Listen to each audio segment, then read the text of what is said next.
yung pagpapatuloy ng impeachment trial nito na walang ebidensya, yan ay graft na. Dahil yan ay paglustay nga sa pera na galing sa kabad ng taong bayan. Kung wala talagang ebidensya, dapat itigil na yan. At kung sila ay magpupumilit na ipatuloy yan, magkakaroon ng pananagutan ang mga House Prosecution Panel. Yan po ay isang form of graft, isang misappropriation of funds or malversation of funds dahil alam naman nila na pag-aaksaya lang yan sa pondo ng gobyerno.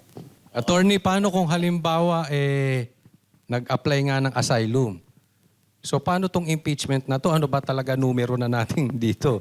Ano na ba talaga ang majority dito? O 3/4 di ba? 16 votes supposedly. Pero kung wala naman si Loren, wala si Bato. Two-thirds, wala si Loren. Wala si Bato. Tapos wala si Marcoleta. Ano na? Sa akin, kung walang bendalo, napakalinaw. It's majority of all members of the Senate. Hindi sinabi of all members present and able to vote. So kung ang gusto talaga ng saligang batas ay yung present and able to vote, dapat sinabi yun sa saligang batas. Pero sinabi, two-thirds of all members of the Senate, which means 16. In the same way na walang po pwede maging Senate President na hindi nahalal ng majority of all members of the Senate, which is 13. Pero dahil may bendalo, ayun, nag-insist sila na yung 12 equals 13. Kaya hindi talaga ako magtataka kung pagsasamantalahan ng majority ngayon yan, ng Malacanang ngayon yan, at wala silang 16, na ibababa nila to 14. Hindi ko lang alam kung kakayaan nila ang Supreme Court. Pero ako, nagpapatuloy pa rin ang aking pananampalataya sa Korte Suprema na itataguyod nila ang kataas-taasang batas sa ating bayan at yan ang ating saligang batas. So, attorney, talagang Supreme Court lang talaga ang makakapagpigil dyan. Yun lang talaga sa mga gagawin nila. Kasi malamang sa parang ano talaga, parang itutuloy talaga nila eh. Taong bayan. O di ba, sabi ni Marcos siya nanalo sa snap election. Ano ginawa ng taong bayan? Sinuka ang diktador, napalayas at nailuklok ang Cory Aquino na nung nakarating yan sa Korte Suprema, kinukwestiyon dahil ang dineklarang presidente ng COMELEC ay si Marcos Jr. Ang sabi ng Korte Suprema, nagsalita ng taong bayan, yan ang batas. Ganyan din ang nangyari nung panahon ni Estrada, di ba? O hindi binuksan ng second envelope, walang napakitang pagkakasala kay Erp Estrada pero napilitang umalis sa Erp Estrada dahil naghimutok ang mamamayang Pilipino. Kaya pag pinilit nila ang mga bendalo nila, ang Pilipino napakapasensyoso. Kaya nakikita natin wala pang pangatlong people power pero wag silang maswerte dahil meron din talagang hangganan ang pasensya ng taong bayan. At tingin ko nakakarating na tayo dun sa kaduluduluhan ng pasensya dahil pikam-pika na taong bayan sa paglalangoy sa tubig baha dahil sa kakurakutan ng rehimeng Marcos. At no limit na naman ako, yung sinasabi mo magkakagulo, people power, what if mangyari nga yun? Tapos si Bongbong Marcos nagdeklara ng martial law. Ano mangyari? Sino kapaligan ng sundalo? Taong bayan ba o yung Pangulo? Well, dyan naman papasok ang papel ng hubog sandatahan sa ating saligang batas. Nasa saligang batas natin yan. Sila ay protector ng taong bayan. So magdeklara man siya ng martial law, kung ang hubog sandatahan naman ay gaganapin ang kanilang katungkulan na protektahan ng taong bayan, papanig sa taong bayan. Gaya ng pumanog ang taong bayan, ang militar sa taong bayan noong EDSA 1 at sa nung panahon ni ERAP. Kampante ako. Napapanig at papanig ang sandatang lakas ng Pilipinas sa taong bayan dahil ramdam din nila ang kahirapan ng sambayanang Pilipino. Hindi naman ibinapalibas sa sila ay binibigyan ng extra allowance ni Marcos Jr. na hindi lumalangoy sa baha ang kanilang mga kaanak. Tama natin silang lumangoy sa baha at alam din nila na lumalangoy sila sa baha dahil nga sa kakurakutan ng gobyerno ito. Attorney, si paring RJ po, merong kumakalat ngayon, balik po tayo sa impeachment, merong kumakalat ngayon na sinasabi nila na si Senator Chis Escudero daw, nagkikipag-usap dun sa mga senator judge na kasama dyan na nagkakalap daw ng 16 votes. Sa tingin nyo, dahil ba magandang performance ni Senator Chis at laging nasusuplak yung prosecution, kaya pinapakalat to para siraan lang siya? Ano sa tingin nyo, attorney? Hindi ko nakuha yung unang parte ng tanong, no? Ang nakuha ko lang yung palibasa maganda yung performance ni Escudero. No? Ano yung first part Yung ng ano tanong? po, Wala kasing first part. meron kasing kumakalat dyan ngayon, nababali-balita, na kumakausap daw si Senator Cheese ng mga senator judge na magkakalap daw ng 16 votes to impeach VP Sara. So, naniniwala ka ba doon na talagang totoo yon o sinisiraan lang si Escudero dahil lagi niya nasusuplak yung prosecution? I can confirm na nakakalap ako ng isang kumpirmasyon sa isang di umano na kinakausap ni Cheese Escudero na hindi siya kinausap ni Cheese Escudero. Hindi ko nasasabihin kung sino yon, no? Pero dahil merong at least isa doon sa pinangalangan na di umano'y kinakausap ni Cheese Escudero na nagsabing, hindi nga sa akin tumatawag yan, walang katotohanan dyan sa balitang yan. And therefore, bilang tugon sa iyong katanungan, posible na sinisiraan itong si Cheese Escudero, bagamat hindi pa natin alam kung ano talagang paninindigan ni Cheese Escudero. Siyempre, kinakailangan niyang bumangon ng kanyang papel dahil siya nga ay bumaliktad at sumapi sa mayorya at siguro ito pagiging patas sa impeachment trial at nakikita naman natin talagang patas siya at meron siyang kakayahan ay ang kanyang pamamaraan, no, para makabawi dun sa kanyang pagbabaliktad sa dating mayorya, no. Pero it's too early to see kung ano talaga ang magiging agenda ni Cheese Escudero. Pero dahil kakilala ko itong si Cheese Escudero, high school pa kami sa UP, no, ang masasabi ko lang, in the end, nananampalataya ako na papanig itong si Cheese Escudero sa sambayan ng Pilipino at sa ating saligang batas. Mataas pa rin ang aking kumpiyansa na doon siya papanig. Speaking of impeachment, nandoon na rin lang tayo sa impeachment, ano. Itong Attorney Ligutan. Kilala niyo naman siguro yung Attorney Ligutan, yung abogado na ang bagal magtanong. Parang yung isang witness 3 araw, 3 hearing ang kailangan para matapos lang yung kanyang mga tanong. Yan ba yung nagli-lipstick? Tsaka nagme-makeup. Nakublash on. Tanungin nga natin kay attorney kung naaamoy niya. Naamoy mo, attorney? Well, ang masasabi ko lang ay, may mga tao na talagang nais talaga magpagwapo sa pamamagitan ng mga artipisyal na mga pamamaraan, pero tayo mga banateros, au natural. Di na natin kailangan yung mga makeup lipstick. Di hamak namang mas gwapo na tayo, au natural. No? Pero sa akin, Hindi, kaya malinaw attorney, na nagiging... kaya ako na-open up si yes. Ligutan kasi meron siyang sinabi tungkol sa sa people power. Parang sinasabi niya na kung hindi daw nawala ka na mako-convict, naman. May sinabi siya tungkol sa... kung hindi daw mako-convict si VP Sara ay magkakaroon daw ng people power revolution. Ano masasabi no? Kasi parang baliktad eh. Parang lumalabas si Inday Sara pa ang ipi-people power ng taong bayan.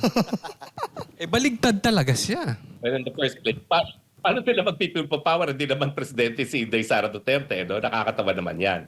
Pero malinaw, matapos ang 16 days, wala pa silang napapakitang kahit anong pagkakasala ni Inday Sara or kahit anong pagtataksil sa tiwala ng taong bayan.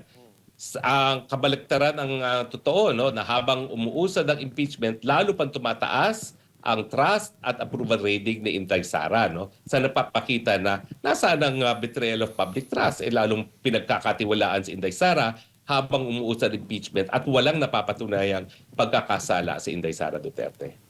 Attorney J. Guevara po, may mga balita rin na kumakalat po ngayon na hindi na daw ipapamedya yung impeachment trial sa Senado kasi Inay-live, ano? hindi na daw ila-live. So tama po ba 'yon at nangyari na rin po ba 'yan sa mga unang impeachment trial yung hindi Executive na, i-broadcast sa mga mainstream media? Ang duda ko, yan ang gusto mangyari ng prosecution kasi pumapalpak sila. Diba? Pero hindi po yan mangyayari dahil alam ng mga politikong senador na talagang that's a kiss of death pag ginawa nila yan. No? Kaya nga ginawang mga huwes ang mga senador dahil nais na makita ng taong bayan ang pananagutan ng mga pinakamataas nating mga opisyal na gobyerno, kung itatago naman nila ang katotohanan, talagang magagalit ng taong bayan.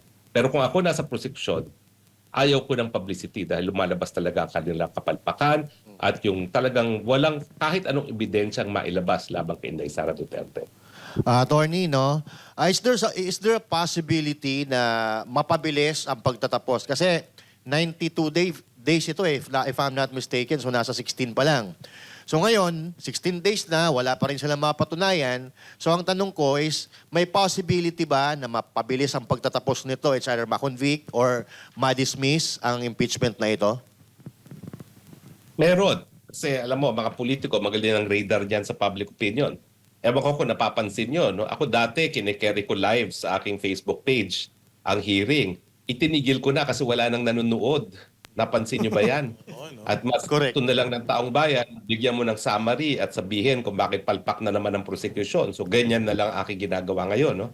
So nawawala ng interes ang taong bayan kasi nga nangako ang prosecution, ay nako, ito na talaga ang star witness. Tapos wala naman pala, no? Kuitis naman pala, no? So sa tingin ko, may posibilidad dahil every time, every day na ginugugol sa impeachment trial, yan ay 25 million pesos courtesy of taxpayers' money, no? Na pwede sanang gamitin para maibsan yung kahirapan ng mga biktima ng baha ngayon sa ating bayan, no? So darating sa punto dyan na talagang it will be the crime of graft and misappropriation of funds kung magpapatuloy pa sila ng isang impeachment hearing na wala namang pinupuntahan at walang napapatunayang pagkakasala. Attorney, do you think na alam na nila na hindi talaga nila may impeach si VP Sara Duterte? Kasi etong si Kapunan, noong na-interview siya ng media, di ba sinabi niya na wag nang tumakbo si VP Sara. Now, kung alam nila na may impeach si Gusto VP pa nila Sara, mag-resign, ano? oo, pagre-resignin. So, ibig sabihin lang nun, hindi talaga nila may impeach si VP Sara. Kasi sabi nga ni Kapunan, wag na siyang tumakbo. Anong masasabi niyo doon? Yan ay manifestation na nahihirapan silang patunayan na nilang kaso. Si Lorna Kapunan din ang nais mag-introduce ng mga acknowledgement receipt na hindi nagkaroon ng stipulation ng depensa. Iisa-isahin niya patutunayan ng authenticity niyon. 5,000 ata yung mga acknowledgement receipt na yun eh. So kailan pa matatapos yan? Kaya alam nila na mahirap itong pinasok nila. Ang buong akala nila sa simula pa lang doon sa grave threat, maniniwala na ang taong bayan na may pananagutan si VP Sara. Nangyari nga, lalo pang tumaas ang trust rating at approval rating ni Inday Sara. So paano ngayon yan? Di dapat, ngayon kung mapapansin mo mga abogado, ang dami na nilang sinasabi sa labas ng impeachment court, lalong-lalo na si Lorna Kapunan. Kung talaga naniniwala siya na may ebidensya siya, di ipakita niya. Nag-aantay naman tayong ipakita niya. Hindi naman nangyayari. Wala naman tayong nakikita ang ebidensya, di ba? So, bakit sila sa labas ng hukuman nagsasalita ngayon? Sa akin naman, wag dapat pigilan yan kasi habang sila nagsasalita sa labas at hindi sa loob ng hukuman, alam ng taong bayan, wala sila mapatunayang ebidensya kasi sa loob ng hukuman. O dahil po ba, attorney, dito sa pagsasalita nila dito sa pa-presscon, lagi silang may presscon, yung mga congressman, ano to, dapat ba makontempt na tong mga to? Kasi lagi na lang after ng impeachment trial, talagang may presscon sila. Tapos kung ano na pang pinapakita nila. Wala bang sub judice rule ang impeachment proceeding? Sa akin, hindi ako naniniwala dyan.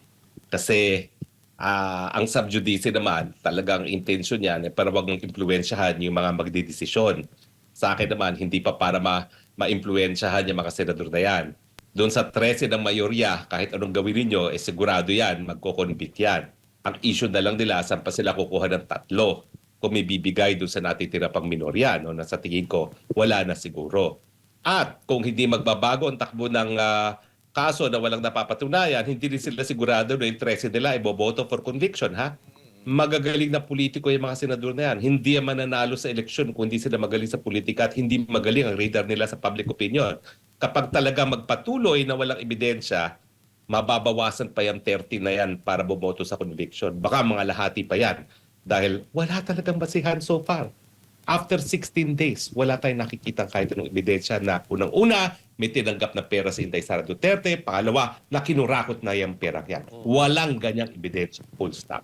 Attorney, pwede po ba ito na habang may impeachment trial ay kinakasuhan nila si VP Sara? Di ba dapat after ng impeachment? So ano ba to? Parang nalilito na ba sila? Anong unahin? Kakasuhan or impeachment? Paano ba to?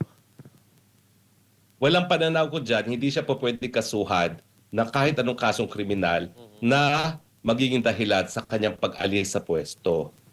So ang issue ngayon, kung yung grave threats na hindi naman siya punishable with life imprisonment na dahilan para siya ay matanggal sa pwesto, ay isang kaso na hindi po pwedeng isampa laban sa Vice President. No? And ako talaga, well, it's arguable either way. Pero sa akin, mas importante na bago mo kasuhan ng Vice President, patunayan muna na na ito ay hindi sagaba lamang doon sa pang-araw-araw na trabaho ng Vice President, dahilan nga kung bakit nagkaroon tayo ng rule na hindi dapat makasuhan ng mga impeachable officers ng kaso na magiging dahilan sa kanilang pagkakaalis. No? So yung oral arguments ngayon, ang issue dyan is dahil hindi naman capital offense ang grave threats na dahilan para matanggal sa pwesto ang Vice President kung siya ay mapatunayan nagkasala, dapat bang magpatuloy ang kasong grave threats? Yan ang ireresolba ngayon ng hukuman at yan yung legal issue na pagtatalunan sa oral arguments na kahit anong maging resulta, inaasahan kong iaakit yan sa kataas-taasang hukuman. Yung attorney, yung 2 billion plus na magagastos dyan sa impeachment trial, sino dapat ang managot no? Kasi hindi rin birong pera ho yun eh. Diba? So, biruin mo, 125 million ang pinagdedebatihan dyan kung yan ba ninakaw o hindi. Tapos yung ginagastos pala dyan is 25 million per hearing na aabot sa 2 billion plus. So, sino dapat ang managot dyan pag pag napatunayan na Ako ba din talagang Oo. ano lang yan na Politika lang. politika lang. Gaya na sinabi ko kanina, no, yung pagpapatuloy ng impeachment trial nito na walang ebidensya, yan ay graft na. Dahil yan ay paglustay nga sa pera na galing sa kabad ng taong bayan. Kung wala talagang ebidensya, dapat itigil na yan. At kung sila ay magpupumilit na ipatuloy yan, magkakaroon ng pananagutan ang mga House Prosecution Panel. Yan po ay isang form of graft, isang misappropriation of funds or malversation of funds dahil alam naman nila na pag-aaksaya lang yan sa pondo ng gobyerno. Yung sinabi nyo, attorney, na dapat ipatigil na yan, sinong dapat magpatawag nitong pagpapatigil? Sinong dapat magdesisyon? Initiate ba? Oo. Kasi, But sa syempre, tingin ko, at some point, yung at some prosecution. point in time, Sige, attorney. oo, sa tingin ko, ang si BP Sara magkakaroon ng pagkakataon matapos magpresenta ng ebidensya ang prosecution. Kasi bagamat wala naman sa rules ata yung tinatawag na demurrer of evidence in criminal cases, suppletory pa rin ang rules of court sa impeachment proceedings. At tingin ko naman, meron ng basihan talaga at least dito sa 2 counts of impeachment na wala talagang basihan at pwede nang ma-dismiss kaagad, no? So pero siguro mag-aantay sila hanggang matapos ang prosecution na presenta lahat ng ebidensya nila at sila siguro at that point ay magkukonsidera na mag-file ng demurrer to evidence bagamat walang ganyang provision specifically no sa rules of impeachment. Doon lang sa rules of court meron, no. So sa akin, kung talaga magpapatuloy ang ganitong trend, remember graft and corruption ang kanilang pinapatulayan dito sa second articles of impeachment. Walang ebidensyang tumanggap ng pera. Walang ebidensya ng urakot si BP Sara. Kung magpapatuloy pa sila, ano klaseng desisyon ang gagawin ng mga West, di ba? At talagang obvious na pagsasamantala lang o pag-aaksay lang ng pera ng gobyerno kung ipagpapatuloy pa yan. So titignan natin kung ano pa yung mga remaining counts nila. Doon sa bribery, hindi ko alam kung itutuloy pa nila yan. Yung sinabi nila na namigay ng pera si BP Sara sa mga taga-DepEd, sinabi naman ni BP Sara kung saan nanggaling ang pera na yan. So kung ako ang prosecution, baka hindi ko na ituloy yan dahil alam natin na baka kailangan ipatawag ang isang tao, she whose name should not be named, kapag tinuloy pa nila yung bribery count na yan. Kaya lang, attorney, di ba, yung prosecution, sila ang dapat magurong nito. Kaya lang, mapapahiya sila eh. Hindi nila pwedeng admit na hindi nila kayang patunayan. Nakikita naman natin sa mga interview, parang pinapalabas nila na sila pa ang nakakalamang. Lalong-lalo na to si Ridon. Parang kada may press con eh. No, na parang panalong-panalo sila. Pero alam natin yung Alam mo nangyari. Oh. Paano sila mag-exit? Graceful exit, ika nga. Yan ang maganda sa malayang pananalita. kahit anong sabihin nila sa mga press briefing nila, wala naman naniniwala kasi nasaan katibayan na tinanggap ni BP ang pera, nasaan ang katibayan na kinurakot ni BP ang pera, wala. So sa akin, kahit ano pang gusto nilang pagpuri sa sarili nila, magbulahat sila sa isa't isa, ang taong bayan, habang nagpapatuloy yan, lalo lang lumalakas si BP Sara at lalo lang napapamahal si BP Sara, lalong-lalo na siya lang nakikita ng taong bayan na umiikot-ikot sa lugar ng mga sinasalanta ng bagyo at nakikiramay sa mga biktima ng karahasan sa ilalim ng administrasyon ni Marcos Jr.